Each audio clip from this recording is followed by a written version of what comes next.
Group ఏంటంటే ఇది కొత్త రాజకీయాలకు మార్పు తీసుకొస్తుంది.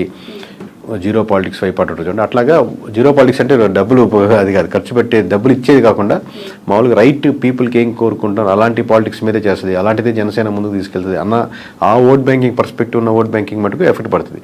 ఇంటర్సెక్షన్గా ఉండి తన తత్వాలు బీజేపీ తత్వాలు లేదా ఆలోచనలు ఒకటే ఉన్న ఓట్ బ్యాంకింగ్ ఏదైతే ఉంటుందో వాళ్ళకి మటుకు అడ్వాంటేజ్ ఉంటుంది. కరెక్ట్ గా చేస్తున్నారు పవన్ కళ్యాణ్. పార్టీ పర్సెప్షన్ లో చూస్తే అలాంటి ఓట్ బ్యాంక్ ఇనిషియల్ స్టేజ్ లో దూరం చేసుకోవడం అంటే మైనస్ వేరీ చేసుకోవాలండి. మనం ఎంత వరకు దీన్ని స్ట్రెచ్ చేయొచ్చు, ఎంత ముందుకు వెళ్తే బాగుంటుంది. మనం 21 సీట్లు గెలిచాం, నెక్స్ట్ టైం ముందు మొత్తం గెలవాలంటే ఎన్ని గెలుచుకోవాలి. ఓవరాల్ గా కంట్రీలో బీజేపీ యొక్క పరిస్థితి ఇప్పుడు ఎక్కువ బీజేపీ లూజ్ అవుతుంది అనుకోండి, దాంతోపాటు దాని మీద నిలబడ్డ వాళ్ళు కూడా లూజ్ అయిపోతూ ఉంటారు. సో ఎప్పుడు ఏ స్టాండ్ తీసుకోవాలి, ఎలా వెళ్తే బాగుంటుంది, ఎంత దూరం వెళ్తే బాగుంటుంది, ఏ ఇష్యూని ఎంతవరకు స్ట్రెచ్ చేయాలనేది చాలా జాగ్రత్తగా, ఎలాంటి అందులో సెన్సిటివ్ టాపిక్స్ వచ్చినప్పుడు చాలా జాగ్రత్తగా హ్యాండిల్ చేయాల్సి వస్తుంది any political party. Okay, political parties ని ఫ్లోట్ చేసే సినిమా హీరోస్ యొక్క పొలిటికల్ సస్టైనిటీ ఎంతవరకు ఉంటుందంటారు? ఇక్కడ ఏపీలో పవన్ కళ్యాణ్ గారిది మనం చూసాము, ఆఫ్టర్ ఆల్మోస్ట్ 14.5 years తనకు ఒక మంచి విక్టరీ వచ్చేసింది.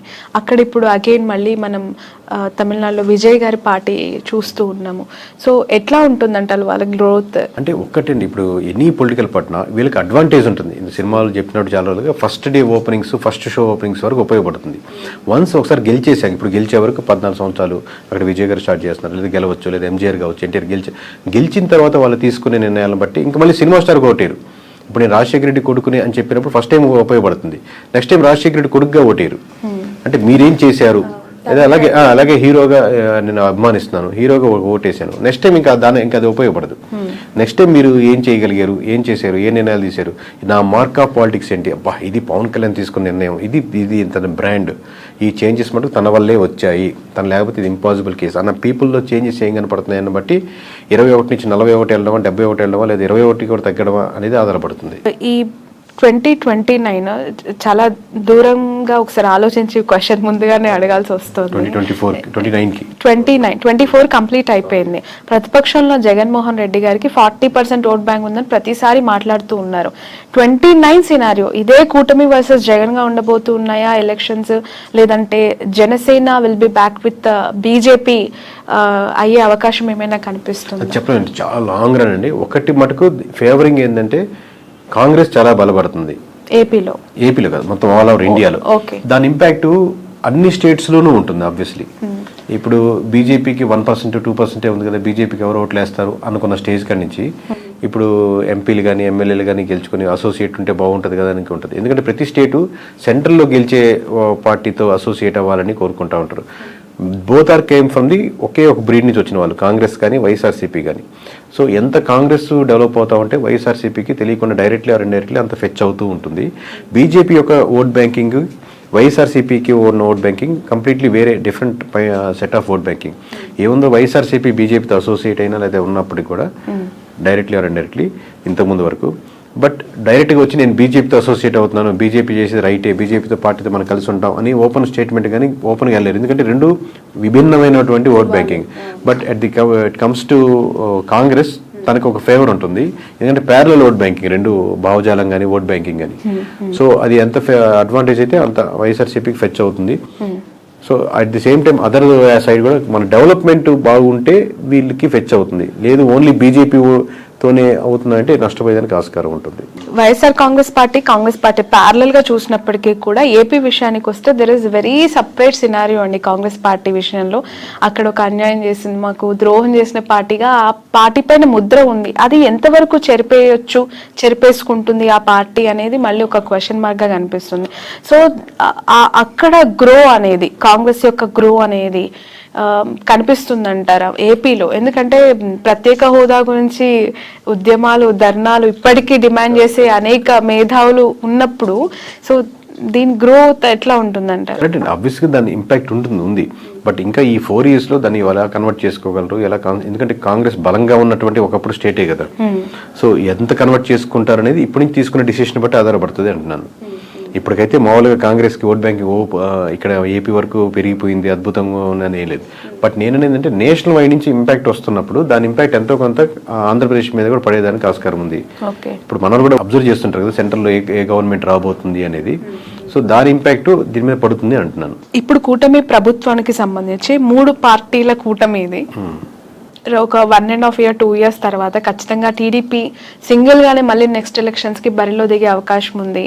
బీజేపీ జనసేన మాత్రమే అలైన్ కొనసాగబోతుంది అనేది ఎక్కువగా వినిపిస్తూ ఉన్న మాట. అంటే ఇప్పుడు ప్రస్తుతానికి అయితే అలా వాళ్ళ ఆలోచన నాకు ఎందుకంటే అందరితో మాట్లాడుతున్నట్టు అలా ఏం అనుకోవట్లేదండి. ప్రస్తుతానికి కూటమిగానే వెళ్దాం అనుకుంటున్నారు. బట్ బయట నుంచి అది టాక్ అవ్వచ్చు.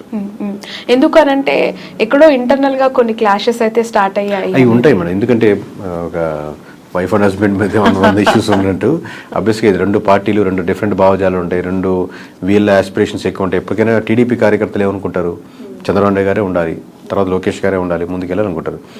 జనసేన కార్యకర్తలు ఈ రోజు కాబట్టి రేపైనా మా వాడు సీఎం అవ్వాలి, గెలవాలి, ముందుకెళ్ళాలనుకుంటారు. సో ఆబ్వియస్గా లేదా లోకల్ ఆస్పిరేషన్స్ ఉంటాయి, క్యాస్ట్ ఈక్వేషన్స్ ఉంటాయి, ఆబ్వియస్గా ఆ చిన్న వైరుధ్యాలు ఉంటాయి. లేదా ఇక్కడ బొమ్మ పెట్టారు, ఇక్కడ బొమ్మ తీసేసారు, మా వాడి దగ్గర ఏవో ఉంటాయి. బట్ ఇట్లన్నింటినీ కలుపుకొని ముందు మాట్లాడుకుంటే రోజు మీటింగ్ పెట్టుకుంటే ఎలా ముందుకు వెళ్తారని బట్టి ఉంటుంది. బట్ కలిసి ఉంటే వాళ్ళకున్న బలం విడిపోతే ఇద్దరికి ఉండదు. ఓకే. బట్ ఈ మధ్య కాలంలో చూస్తున్న political developments towards Janasena more curious అండి. బాలినేని గారు జాయిన్ అవ్వటం, ఉదయభాన్ గారు జాయిన్ అవ్వటం, వస్తున్న సీనియర్ లీడర్స్ జాయిన్ అవుతూ ఉన్నప్పుడు why not TDP, why Janasena అనే క్వశ్చన్ అక్కడ మనకు రేజ్ అవుతుంది.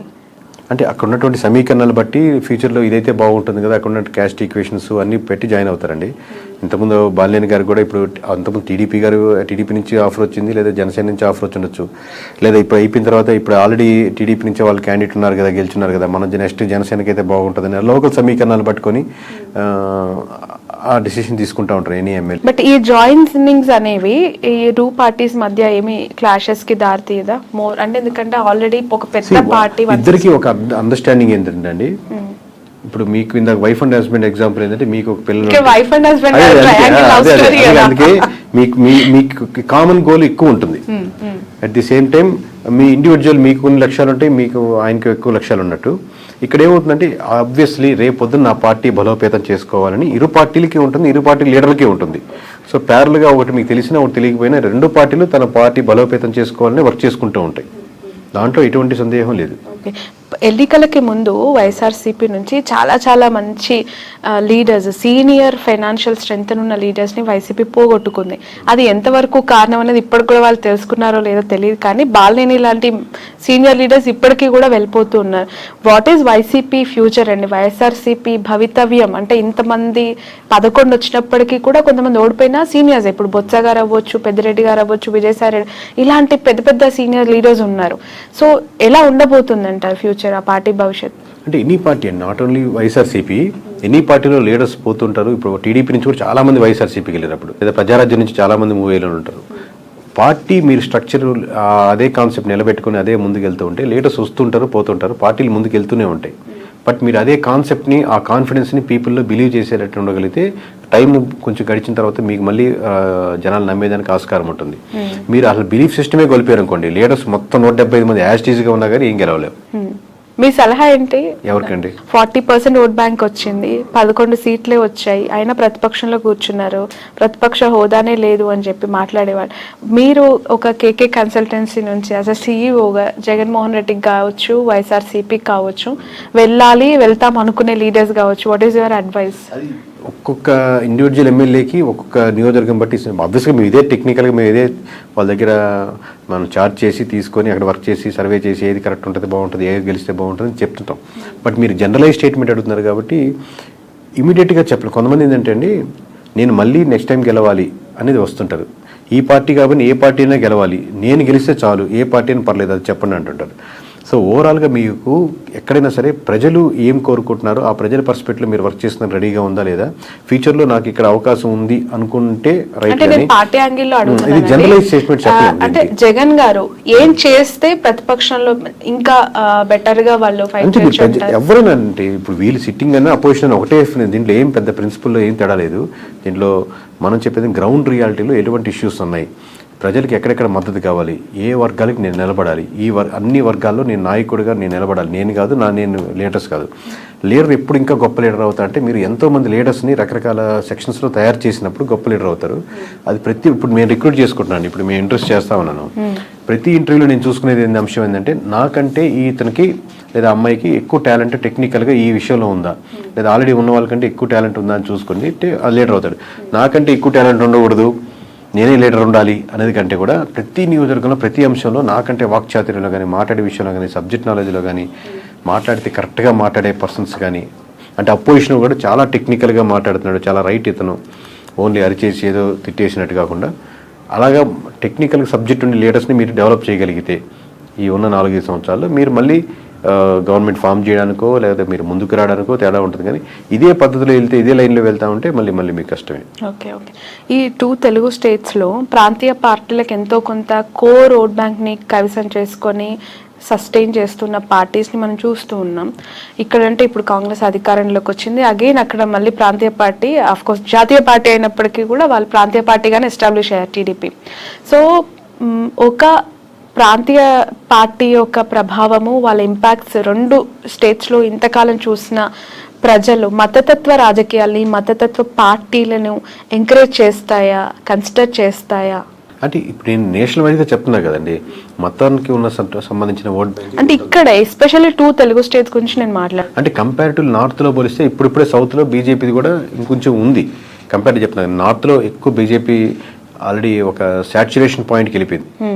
బట్ సౌత్లో ఇప్పుడిప్పుడే అక్కడక్కడక్కడ ఆ టైప్ ఆఫ్ చిగురిస్తూ లేదా ఆ థాట్ ప్రాసెస్లో ఉండి మన ధర్మం అనేది ఆలోచిస్తున్నారు. బట్ అది ఓట్ బ్యాంకింగ్ సరిపోదు గెలిచేదానికి అనుకుంటున్నాను. ఒకసారి మీకు సెంట్రల్లో బీజేపీ తగ్గిపోతుంది అనుకోండి, దాని ఇంపాక్ట్ మన స్టేట్లో కూడా పడుతుంది. మొత్తం స్టేట్లో సెంటర్లో మనకు గవర్నమెంట్ మారుతుంది అనుకోండి, అది మన స్టేట్కి వచ్చేసరికి కూడా మన ఇంపాక్ట్ పడుతుంది. ఎప్పుడైతే మీకు బీజేపీ మీద ఎఫెక్ట్ ఎక్కువ పడిపోతుందో, బీజేపీ మునిగిపోతుందో, దాని బీజేపీ ఆధారితంగా నిలబడిన పార్టీలు కూడా దాని ప్రభావం, దాని ఎఫెక్ట్ ఎంతో కొంత తీసుకోక తప్పదు. Okay. In future Nara Lokesh గారికి, పవన్ కళ్యాణ్ గారికి ఎవరికి ఎక్కువగా సీఎం అయ్యే అవకాశం ఉంది అని అంటారు? మీ అజంప్షన్ ఏంటి? అది చెప్పలేము. ఎందుకంటే అండి ఇది హైపోథెటికల్గా ఆబ్వియస్గా చంద్రబాబు నాయుడు గారు ఉన్నంతసేపు ఆయన గవర్నమెంట్ రన్ అవుతూ ఉంటుంది, 5 years ఇబ్బంది లేదు కదా. But going forward obviously TDP కానీ టీడీపీ కార్యకర్తలు కానీ ఎట్లాగైనా సరే మా చంద్రబాబు నాయుడు గారు సీఎం ఉండాలి, దాని తర్వాత లోకేష్ గారే వాళ్ళు కోరుకుంటారు. పవన్ కళ్యాణ్ గారు ఫాలో అయ్యేవాళ్ళు ఆబ్వియస్గా పవన్ కళ్యాణ్ గారు సీఎం అవ్వాలి, ఇంకా సీట్లు 21 నుంచి మేము 71, 100 సీట్లు వెళ్ళాలని కోరుకుంటారు. బట్ ఇద్దరు కూటమిగా వెళ్ళాలనుకుంటున్నారా, సెపరేట్గా వెళ్ళాలనుకుంటారా? మీరు ఇందా చెప్పినట్టు టీడీపీ సెపరేట్ అయ్యి బీజేపీ ఆబ్వియస్గా బీజేపీ జనసేన వెళ్ళాలనుకుంటున్నా, దీనివల్ల ఇట్లా సెపరేట్ అయితే మళ్ళీ వైఎస్ఆర్సీపీకి ఫెచ్ అవుద్దా? ఎన్ఫ్యాక్టర్ వేస్లో ఉన్నాయి కాబట్టి ఎవరి కార్యకర్తలు వాళ్ళు లీడర్ అవ్వాలనుకుంటారు. మాది ఏంటంటే ప్రజలు ఇప్పుడు ప్రస్తుతానికి ఏమనుకుంటున్నారు, ఎలా చేస్తే ప్రజలకు బాగుంటుంది. ఇంకా ఆబ్వియస్గా ఏపీ మన సొంత స్టేట్ కాబట్టి ఈ డెవలప్మెంట్లో మనం కూడా ఎందుకైనా భాగస్వామ్యం అయితే ఇది బాగుంటే బాగుంటుంది అని మనకు ఒక స్వార్థం కూడా ఉంటుంది మంది కాబట్టి. ప్రజలు ఏమనుకుంటున్నారు అనేది మీరు చెప్తానంటున్నారు. పిఠాపురం ప్రజలు ప్రస్తుతం ఏమనుకుంటున్నారు? పవన్ కళ్యాణ్ గారు ఎమ్మెల్యే అయ్యారు, డిప్యూటీ సీఎం అయ్యారు, ఒకసారి ఛాన్స్ ఇవ్వమన్నారు, గెలిపిమ్మన్నారు, అవకాశం ఇచ్చేశారు, అన్ని ఆయనకు కావాల్సిన 21కి 21 కైవసం చేసేసారు. So towards Pawan Kalyan what is AP people's high అయితే ఫస్ట్ ఆఫ్ ఆల్ ఉంటుందండి. ఆబ్వియస్గా అందరు పవన్ కళ్యాణ్ ఓట్లు వేసిన వాళ్ళు ఎవరైతే ఉన్నారో వాళ్ళకి ఆబ్వియస్గా మనం వేసిన పార్టీ గెలిచింది కాబట్టి ఒక హై ఉంటుంది. బట్ ఆ హై అలాగే కంటిన్యూ అవ్వాలంటే ఆ లోకల్ ఇష్యూస్ ఏదైతే ఉన్నాయో అడ్రస్ చేస్తూ మిగతా రోజుల్లో అది కాలువలు కావచ్చు, రోడ్స్ కావచ్చు, సమస్యలు కావచ్చు, అన్ఎంప్లాయ్మెంట్ కావచ్చు, చిన్న ఫ్యాక్టరీలు కావచ్చు, లోకల్ కుటీర సంస్థలు కావచ్చు, అక్కడికి వెళ్ళే చిన్న హాస్పిటల్స్ కావచ్చు, ఈ ఇష్యూస్ మీద కాన్సన్ట్రేట్ చేస్తే ఆ హైకి తగ్గట్టు రెస్పాన్స్ ఇంకా డెవలప్మెంట్ అవుతూ ఉంటుంది. ఒక పాయింట్ మీద అయితే చెప్పలేరా?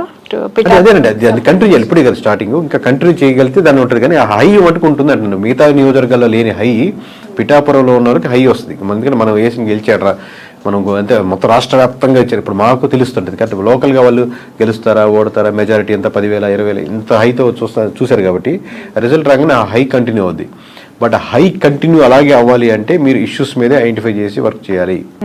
ఓకే సార్, మీకు ప్రెషర్ ఎంతవరకు ఉంటుంది ఈ సర్వీస్ అని చేస్తూ ఉన్నప్పుడు? ఎందుకనంటే ఒక ఇంటర్వ్యూ చేస్తే మాలాంటి వాళ్ళ మీదనే బురద జల్లే ప్రజలు, లేదంటే అలాంటి పీపుల్ మనం సొసైటీలో యాజ్ ఆఫ్ చూస్తూ ఉన్నాం. ఇంకా మీరు బియాండ్ దట్ ఒక పార్టీకి మీరు చేస్తూ గెలుస్తుంది, ఓడిపోతుందని మీరు ప్రెషర్ ఉంటుందండి. ప్రెషర్ ఆబ్వియస్లీ చాలా ఉంటుంది, దాంట్లో నేను లేదు అని ఎట్లా ఓవర్కమ్ అవుతారు? అంటే ఒకరు బెదిరించే వాళ్ళు ఉంటారు, లేదా ఇట్లా చెప్పమనే వాళ్ళు ఉంటారు, లేకపోతే వాళ్ళు ఇలా పోయాలని ఉంటారు, లేకపోతే బాగా వీరాభిమానులు ఉంటారు, ఏమన్నా చేసేస్తాం నీకోసం బాగుంటారని ఉంటారు.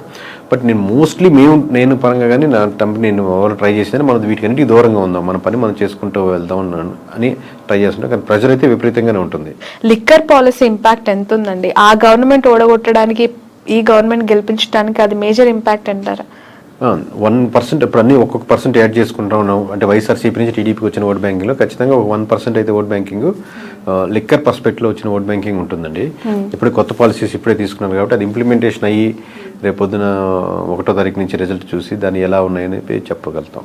Right thank you so much అండి, థ్యాంక్స్ ఎ లాట్. సో మొత్తానికైతే ఫ్యూచర్లో రాహుల్ గాంధీని ప్రధానమంత్రిగా చూడొచ్చు అంటారా? అంటే ఇప్పుడున్న వేవ్ చూస్తుంటే మటుకు నార్త్లో అన్ని స్టేట్స్ ఓడిపోతున్నాయి కాబట్టి ఇలాగే వెళ్ళగలిగితే అది జరుగుతుంది. లేదు బీజేపీ రివైవ్ చేసుకుని మార్చుకోవాల్సిన అంశాలు మార్చుకుంటే మంచి పోటీ ఇవ్వగలుగుతుంది. But chances are alive 100%. ఇప్పుడు చెప్తున్నాం కదా ఆల్రెడీ అన్ని రాష్ట్రాల్లో బీజేపీ ఓడిపోతుందని చెప్తున్నాం కదా, ఇలాగే జరుగుతుంది. ఆబ్వియస్లీ కాంగ్రెస్కి ఉన్నటువంటి ఆప్షన్ అదే కాబట్టి ఆప్షన్ ఉంది మీరు అడిగిన దానికి. Okay right, thank you so much అండి. ఇది కేకే గారితో స్పెషల్ ఇంటర్వ్యూ. That's all.